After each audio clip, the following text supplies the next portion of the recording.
Mr. Speaker, first and foremost, I want to voice my strongest opposition to the Obama administration's continued assault on our Second Amendment rights.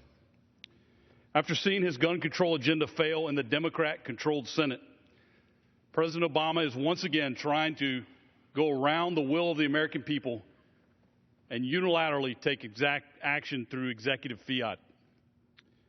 This latest effort to unconstitutionally restrict one of our most fundamental rights has nothing to do with safety and security, and has everything to do with government control. This is neither what the American people want or deserve.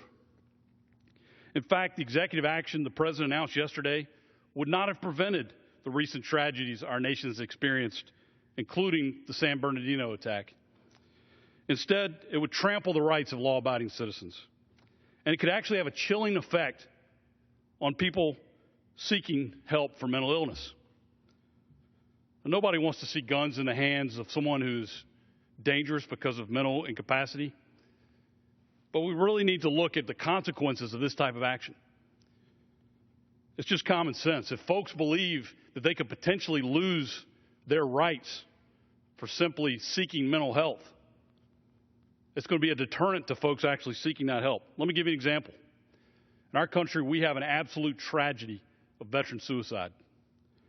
If one veteran who returns home from the conflict doesn't seek help for issues that may have arisen from that service, then shame on the president for this action. If they're afraid that if they go seek help, then one day they could lose their gun rights for the rest of their life, what a deterrent effect that might have on a population that desperately needs help. We'll never regulate people's actions by regulating their freedoms. If that were the case, then the streets of Chicago would be some of the safest streets in America because they have some of our strictest gun control laws.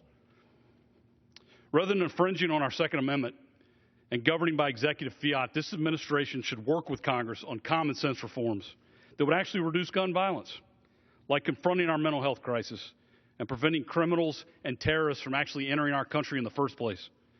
Mr. Speaker, like many of my constituents back home in North Carolina, I'm a responsible, law-abiding gun owner who cherishes our Second Amendment freedom. This right to keep and bear arms is the freedom by which we protect all of our other freedoms as a fundamental first freedom.